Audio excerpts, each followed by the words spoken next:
Thank you very much for this opportunity.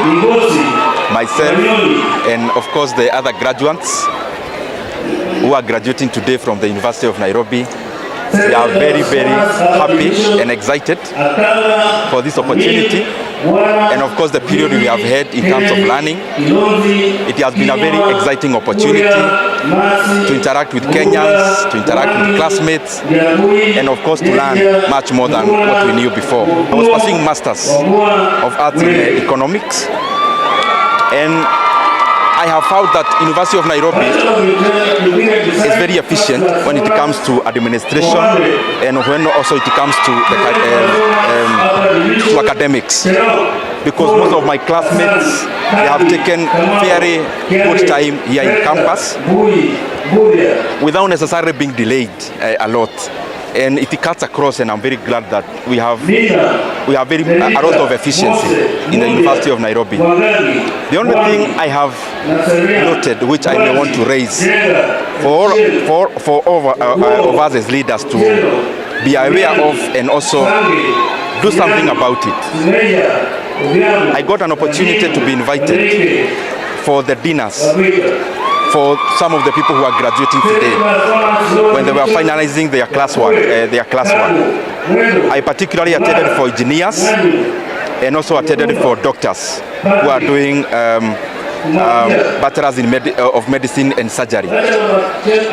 And some of the demographics actually are very not encouraging, because I found that majority of the people who are now accessing those very prestigious courses like engineering, like medicine, there are very few from families that are not well to do financially. That is a wake-up call for all of us as leaders, because we need to see many people who went to day schools. We need to see many people from villages, village schools, pursuing those prestigious courses. But the current demographics, I think it leaves a lot for us to do as leaders. And lastly, we have had a lot of back and forth when it comes to the funding of education, and especially from government.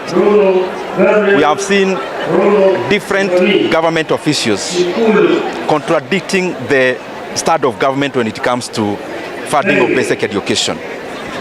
And I want to request all of them, Ministry of Education and the National Treasury, there is nothing here to do in terms of back and forth, because the primacy of education when it comes to economic growth in Kenya cannot be gainsaid. And therefore, those who are concerned must continue funding education in entirety. We have seen that we have now decimated capitation for our schools, that even actually this year, we are on a 7-year low when it comes to funding of basic education. That's not a very good trajectory, because the basis at which economies grow is the basis of skills and knowledge, and of course education holistically. And therefore we call upon the National Treasury, tafadhali, hii pesa ya capitation you have to keep releasing in good time, so that our schools can run efficiently. Our schools, and especially the secondary schools, can run without this financial handicap. And lastly, when it comes to funding for the higher education, we also need much more. We need much more in terms of research. We need much more funding in terms of higher education loans board, and particularly also to be able to give scholarships, and especially to those who are joining university from families that are not well to do when it comes to access of finances. When the sovereign signs anything, it's not the individual who signs, it is the government. And therefore, we call upon the government to honor our lecturers, to honor the professors who do this tedious work of dispensing knowledge in our institutions, and please honor their CBA. Our lecturers, our professors in Kenya are not remunerated in accordance to their skills and in accordance to the work they do. They need to be paid much more, and the starting point is to first honor their CBA, so that our institutions can continue running uninterrupted. So many Kenyans who have masters, what I can say about that is that I am particularly very happy and excited to have gained the kind of knowledge I have gained. the breadth and depth when it comes to economic matters. And as I keep saying, one of the issues that we have to be aware of as a country is that whatever we do in whichever sector, the economy of Kenya is the one that determines how the future of our country is. And therefore, one of the issues I've been talking about, and I want to repeat, is the issue about the appetite of debt in our country. The appetite of debt is too high. The appetite of odious borrowing is too high.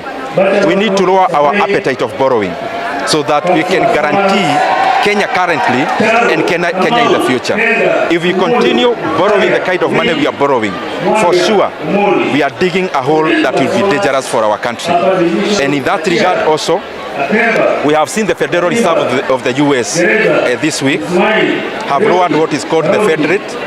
It has ramifications in our country, Kenya, and I'm sure the Central Bank of Kenya, which has very independent people there, and especially the governor of Central Bank, I call upon them to also look at what we can do in terms of monetary easing in our country, and not just monetary easing in terms of lowering rates, but also making sure that the government is not again borrowing too much domestically, borrowing the money that would otherwise be available for the private sector.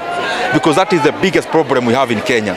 That even as we do monetary easing and as we lower interest rates, we are not lowering interest rates for the sake of businesses. It has been for the advantage of government borrowing.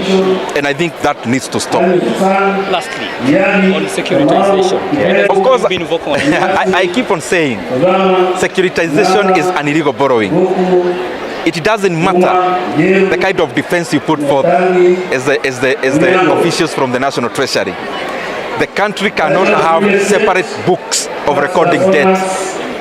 We must always have one book of recording debt, and securitization is illegal. And for sure, at the fullness of time, this will come to haunt those who are involved. All I can say is that even those who are engaging in terms of lending through securitization, they need to know that there is no sovereign guarantee.